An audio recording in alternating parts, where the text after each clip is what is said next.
Hey, Gadget here with another priceless marketing blast from John Carlton. Do you know what every million-dollar copywriter can do? Every single one of them can tell an absolutely riveting story that keeps people in rapt attention to you. Even if you think you can already write killer copy, this lesson is going to take you to a whole nother level. So let's dive right in and let John take it from here. How to bring your badass story home to a reader. All top copywriters know how to weave a good tale, so what do you say we take a deep dive into storytelling to hone your chops? The glaring single fault in almost every story is the lack of a clear punchline. If your goal is to sell stuff, you need to be able to bring your story home to a reader. And just a side note, if you're worried that it sounds crass to use stories to market your wares, let's start by getting something straight. If you offer something your prospect needs or wants, then shame on you if you don't use every tactic available to get your sales message across so your poor customer can justify buying it. Telling, attention-getting stories are a killer way to set this situation up. Most stories in our modern culture are about selling. Just think of it, movies and TV shows sell themselves and their stars. Even weird old Uncle Wazoo has an agenda. Perhaps he wants attention. He wants to shock and entertain. Or maybe he just feels the young uns would die of boredom if he didn't retell the adventure behind his filthy hula dancer tattoo. Most people, on the other hand, are not natural storytellers. They ramble and repeat themselves and bombard the listener with irrelevant bullshit. Even the most rollicking tale can put people to sleep if it's too long. Like this. Did I tell you about the UFO that attacked us? No? It was Tuesday last week. No, wait. It was Wednesday. Yeah, it must have been Wednesday.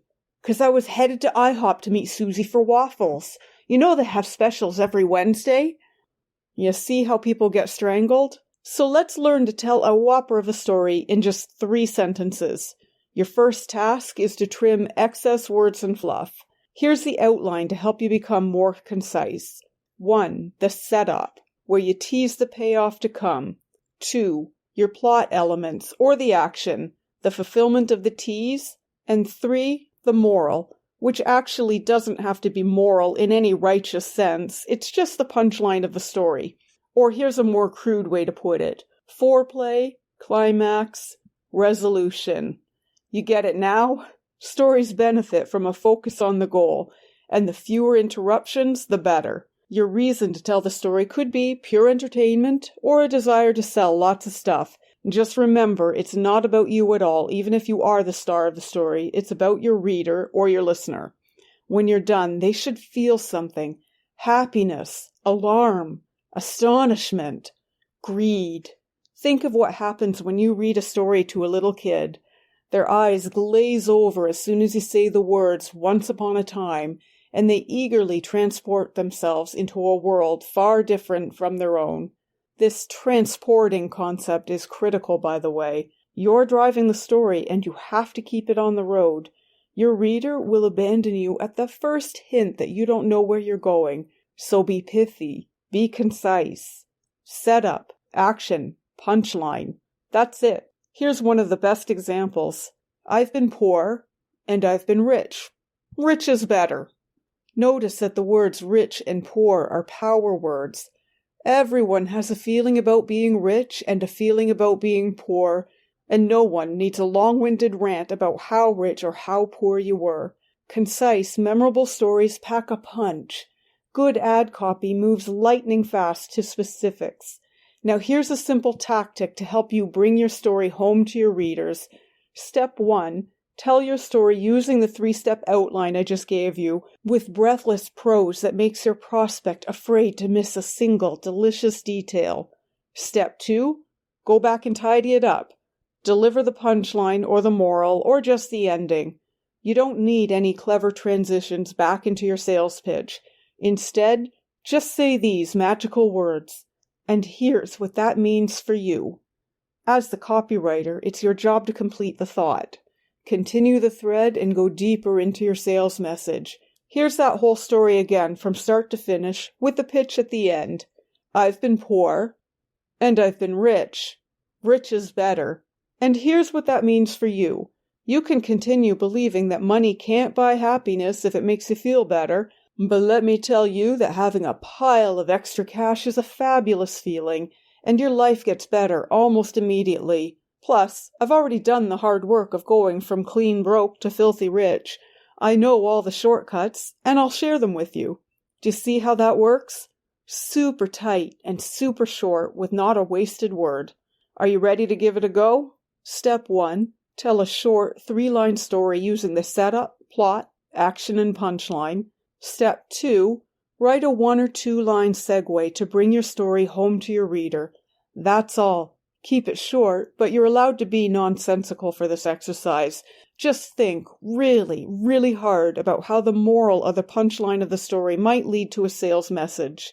To get good at storytelling, practice a lot with telling tales that have emotional impact. Warren Buffett might put you to sleep with his theories on compound interest, but a real entrepreneur would explain the exact same concept while surrounded by bikini-clad beauties on the deck of his yacht. And who do you think would get more attention? Now give it a shot. You can't fail at this exercise because you're just warming up your chops. You don't learn to ride without hopping into the saddle, and it's okay to fall off as long as you climb back on. Now stay frosty. Hey, Gadget again.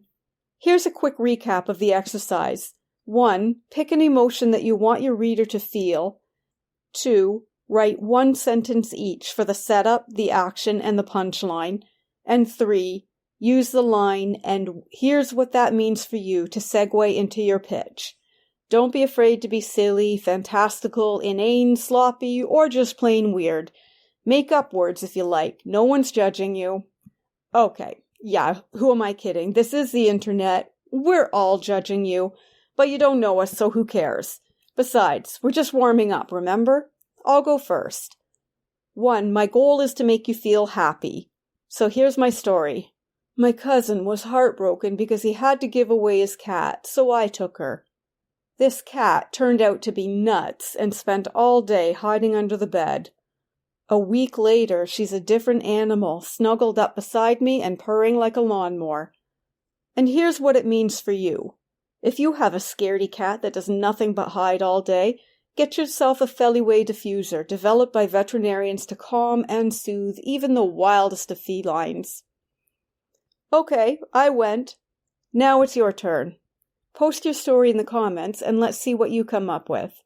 In the next marketing blast, I'll show you one silly thing that you have to avoid if you want to become a successful copywriter or marketer. Hint, more than half of all copywriters do this. So just don't, and then you'll have a massive advantage. And if you want an even deeper dive into how you can write riveting stories that make people want to buy, try out the simple writing system.